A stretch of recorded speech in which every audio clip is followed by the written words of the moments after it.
আজকে ভিডিওতে আমরা নবম শ্রেণী দ্বিতীয় পর্যায়ক্রমিক মূল্যায়নের জীবন বিজ্ঞানের 7 নম্বর স্কুলের প্রশ্ন উত্তরগুলো আলোচনা করব। গ্রুপের একের দাগের আইতে বলেছে নাইট্রোজেনবিহীন সালোক সংশ্লিষ্ট রঞ্জক কোনটা, জ্যান্থোফিল আর ক্যারোটিন, তাই বিওসি উভয়ই। 2 বলেছে হেপারিন ক্ষরণকারী শ্বেত রক্তকণিকা হলো বেসোফিল। 3 পেশির ক্লান্তি দূর করতে সাহায্য করে পরিচক্র। 4 প্রদত্ত কোনটি একটি সপুষ্পক মৃতজীবী উদ্ভিদ, মনোট্রোপা। 5 মানুষের উইজডম টিথগুলি কোন প্রকারের দাঁত, পেশক বা মোলার। গ্রুপ বিতে আসে। গ্রুপ বির 2 আইতে আছে হেপাটো প্যানক্রিয়েটিক অ্যাম্পুলা কোথায় উন্মুক্ত হয়, ক্ষুদ্রান্ত্রের ডিওডিনামে। 2 দিয়েছে বৃহদন্ত্রের প্রথম অংশের নাম কি, সিকাম। 3 বলেছে শ্বেত রক্তকণিকার সংখ্যা স্বাভাবিক অপেক্ষা বেড়ে গেলে কি রোগ হয়, লিউকেমিয়া বা লিউকোসাইথিমিয়া। শূন্যস্থান পূরণে 4 আছে গ্লাইকোলাইসিসের শেষ পদার্থ পাইরুভিক অ্যাসিড। 5 ফুসফুসীয় ধমনীতে CO2 যুক্ত রক্ত প্রবাহিত হয়। আর 6 অ্যান্টি ডায়রিওটিক হরমোনটি বৃক্কীয় নালিকার পুনঃশোষণে সাহায্য করে। 7 আছে ঠিক বাক্যের পাশে রাইট আর ভুল বাক্যের পাশে কাটা। 7 বলেছে জলের আলোক বিশ্লেষণের ফলে O2 উৎপন্ন হয়, ঠিক। 8 কেঁচোর দেহে মুক্ত রক্ত সংবহনতন্ত্র বর্তমান, ভুল, ওটা আরশোলা হবে। 9 বৃক্কীয় আবরণীর নাম, বৃক্কের আবরণীর নাম প্লুরা, প্লুরা হচ্ছে ফুসফুসের আবরণী, তাই এটা ভুল। তারপর আছে স্তম্ভ মেলানো। 10 কুইনাইন হচ্ছে ম্যালেরিয়া। 11 হিমোসায়ানিন হবে আরশোলা। 12 কাইলোমাইক্রন হবে লিপিড। আর 13 বাষ্পমোচন হবে রক্ষীকোষ। গ্রুপ সিতে আসি। গ্রুপ সি এর আইতে বলেছে সালোক সংশ্লেষকে জারণ ও বিজারণ প্রক্রিয়া বলে কেন। সালোক সংশ্লেষকে জারণ বিজারণ প্রক্রিয়া বলার কারণ কি। 1 হচ্ছে সালোক সংশ্লেষে CO2 জলের সঙ্গে বিক্রিয়া করে গ্লুকোজ অর্থাৎ C6H12 উৎপন্ন করে। এক্ষেত্রে CO2-র সঙ্গে হাইড্রোজেন যুক্ত হয় অর্থাৎ বিজারণ ঘটে, সুতরাং সালোক সংশ্লেষে কার্বন ডাই অক্সাইড বিজারিত হয়। 2 বলেছে অন্যদিকে এই পদ্ধতিতে জল থেকে মুক্ত অক্সিজেন উৎপন্ন হয় অর্থাৎ হাইড্রোজেন অপসারিত হয়, সুতরাং সালোক সংশ্লেষে জল জারিত হয়। আর এই বিক্রিয়াটা দিয়ে দেবে C6CO2 + 12H2O, সূর্যালোক ও ক্লোরোফিলের উপস্থিতিতে C6H12O6 + 6O2 + 6H2O + 6O2 উৎপন্ন হচ্ছে, মানে 6 অণু জলে 6 অণু অক্সিজেন। তো এখানে জলটা হচ্ছে জারিত হয়ে অক্সিজেন উৎপন্ন হলো আর কার্বন ডাই অক্সাইড বিজারিত হয়ে গ্লুকোজ উৎপন্ন করছে। 2 দিয়েছে বাউম্যানস ক্যাপসুল কি। বাউম্যান ক্যাপসুল লিখবে নেফ্রনের বদ্ধ গোল ফানেলের মতো স্ফীত প্রান্তকে বাউম্যান ক্যাপসুল বলে। এর ব্যাস 200 ম্যাক্রোমিটার। এটি গ্লোমেরুলাসকে বেষ্টন করে থাকে, যা দুটি কোষস্তর নিয়ে গঠিত। ভিতরটিকে ভিসেরাল স্তর আর বাইরেরটিকে প্যারাইটাল স্তর বলে। ভিসেরাল স্তরের কোষগুলি চ্যাপ্টা, পেডিসেল বা পদযুক্ত অ্যামিবার মতো, একে পোডোসাইট কোষ বলা হয়ে থাকে। কাজ হচ্ছে গ্লোমেরুলাসকে ঢেকে রাখে 1, আর 2 গ্লোমেরুলার পরিশ্রুতকে বৃক্কীয় নালিকায় প্রেরণ করে। 3 বলেছে মানব হৃৎপিণ্ডে অবস্থিত এসএ আর এভি নোডের কাজ কি। আচ্ছা, আমাদের শুধু এসএ নোডের আর এভি নোডের কাজ জানতে চেয়েছে। তো এসএ নোডের কাজ হচ্ছে মিনিটে 70 থেকে 80 বার হৃদস্পন্দন সৃষ্টি করে। এটি হৃৎপিণ্ডের প্রধান পেসমেকার বা ছন্দ নিয়ামক। আর এভি নোডের কাজ হচ্ছে মিনিটে 40 থেকে 60 বার হৃদস্পন্দন সৃষ্টি করে। এটি হৃৎপিণ্ডের রিজার্ভ পেসমেকার বা সংরক্ষিত ছন্দ নিয়ামক। 4 বলেছে খাদ্য পরিপাকে পিত্ত লবণের কাজ লেখো।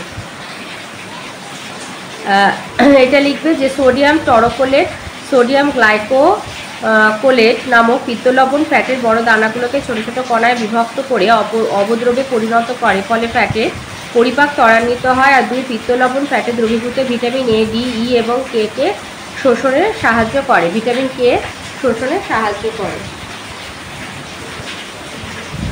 5 দিয়েছে মানুষের দন্ত সংকেতটি লেখো। মানুষের দন্ত সংকেত হচ্ছে আই মানে ইনসাইজার হচ্ছে 2/2, ক্যানাইন 1/1, প্রিমোলার 2/2 আর মোলার 3/3। 6 দিয়েছে দ্বিপত্র আর ত্রিপত্র কপাটিকার অবস্থান এবং কাজ লেখো। আচ্ছা, দ্বিপত্র কপাটিকার অবস্থান হচ্ছে হৃৎপিণ্ডের বাম অলিন্দ আর বাম নিলয়ের সংযোগস্থলে অলিন্দ নিলয় ছিদ্রপথে 2টি পাতার মতো খণ্ডযুক্ত কপাটিকা, মানে বাম অলিন্দ আর বাম নিলয়ের সংযোগস্থলে হচ্ছে দ্বিপত্র কপাটিকা অবস্থিত। আর এর কাজ হচ্ছে বাম অলিন্দ থেকে বেশি অক্সিজেনযুক্ত রক্তকে বাম নিলয়ে প্রবেশে সাহায্য করে এবং নিলয়ের সংকোচনকালে রক্তকে বিপরীত পথে ফিরতে বাধা দেয়। আর ত্রিপত্র কপাটিকা হচ্ছে ডান অলিন্দ আর ডান নিলয়ের সংযোগস্থলে থাকে। এর কাজ হচ্ছে বেশি CO2 যুক্ত রক্তকে ডান অলিন্দ থেকে ডান নিলয়ে প্রবেশ করতে সাহায্য করে এবং রক্তকে নিলয়ের সংকোচনের সময় বিপরীত পথে যেতে বাধা দান করে। 7 নম্বর প্রশ্ন বলেছে RH ফ্যাক্টর বলতে কি বোঝো? RH ফ্যাক্টর বিজ্ঞানী ল্যান্ডস্টেনার রক্তের RH ফ্যাক্টর আবিষ্কার করেন। ভারতীয় বাদর রিসার্চের রক্ত খরগোশের দেহে প্রবেশ করিয়ে খরগোশের সিরামে এক ধরনের অ্যান্টিবডির সৃষ্টি করা হয়েছিল যাকে RH ফ্যাক্টর নামে অভিহিত করা হয়। এবারে একটি গ্রুপ ডি এর প্রশ্নতে, গ্রুপ ডি এতে দিয়েছে, গ্রুপ ডি এর প্রত্যেকটা প্রশ্নের মান হচ্ছে 5, তোমায় 3টে করতে হবে, প্রত্যেকটার মান 5। 4-এর আয়তে আছে হৃৎপিণ্ডের ছবি এঁকে বিভিন্ন অংশগুলো চিহ্নিত করো। তো তোমাদের কাছে যার কাছে বিজ্ঞান বই আছে সেই বিজ্ঞান বইয়ের হৃৎপিণ্ডের সংবহন অংশে গিয়ে এই ছবিটা দেখবে, মানব হৃৎপিণ্ডের গঠন ও রক্ত সংবহন পথ, এই ছবিটা দিয়ে দেবে। আর যেখানে যেরকম লেবেলিং আছে করে দেবে। আর লেবেলিংগুলো সবসময় ডান দিকে করার চেষ্টা করবে, এরকম এদিক সেদিক করবে না, বাঁ দিকে রাখবে না, এগুলোকে বড় করে বাড়িয়ে ওপর দিক থেকে সব ডান দিকে রাখার চেষ্টা করবে। অথবাতে আছে নেফ্রনের ছবি এঁকে বিভিন্ন অংশ চিহ্নিত করতে বলেছে। এই হলো নেফ্রনের ছবি, এগুলোও সব ডান দিকে লেবেলিংগুলো করবে। এখানে যেমন মাঝখানে বাঁ দিকে এইসব দিয়েছে এরকম দেবে না, সব লেবেলিংগুলো বাঁ দিকে করার চেষ্টা করবে আর নিচে লিখে দেবে নেফ্রনের বিভিন্ন অংশ। 2 নম্বর বলেছে সালোক সংশ্লেষের আলোক বিক্রিয়াটি রেখাচিত্র সহ বর্ণনা করো। আচ্ছা, বর্ণনা করতে বলেছে, আবার বলেছে রেখাচিত্র সহ বর্ণনা করো, এটা পুরোটা হচ্ছে 5। তাহলে আলোক দশা কাকে বলে এটা লিখবে। সালোক সংশ্লেষের প্রথম পর্যায়ে ক্লোরোপ্লাস্টের গ্রানা অংশে সূর্যালোকের উপস্থিতিতে আর ক্লোরোফিলের সক্রিয়তায় জলের আয়নীকরণ, অক্সিজেন উৎপাদন, NADPH গঠন আর ATP সংশ্লেষের প্রক্রিয়াকে সামগ্রিকভাবে আলোক দশা বলা হয়ে থাকে। বিক্রিয়ার সমূহ এক হচ্ছে ক্লোরোফিলের উত্তেজিতকরণ।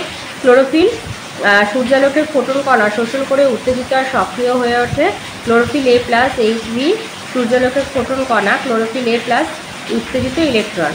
2 হলো জলের ফোটোলাইসিস, সূর্যালোকের উপস্থিতিতে সক্রিয় ক্লোরোফিল জলকে হাইড্রোজেন আয়ন আর হাইড্রোক্সিল আয়নে বিশিষ্ট করে, এই বিক্রিয়াটা।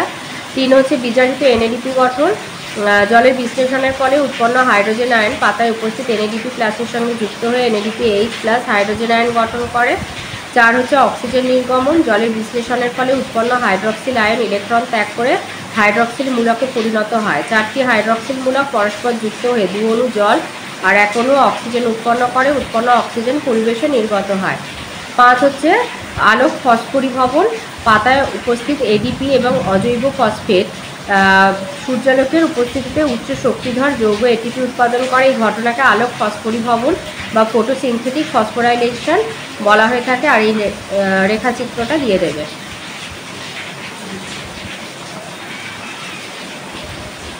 অথবাতে আছে রেখাচিত্রের সাহায্যে ক্রেবস চক্রটি দেখাও। শুধু রেখাচিত্রের মাধ্যমে দিতে হবে, কিছু লেখার দরকার নেই।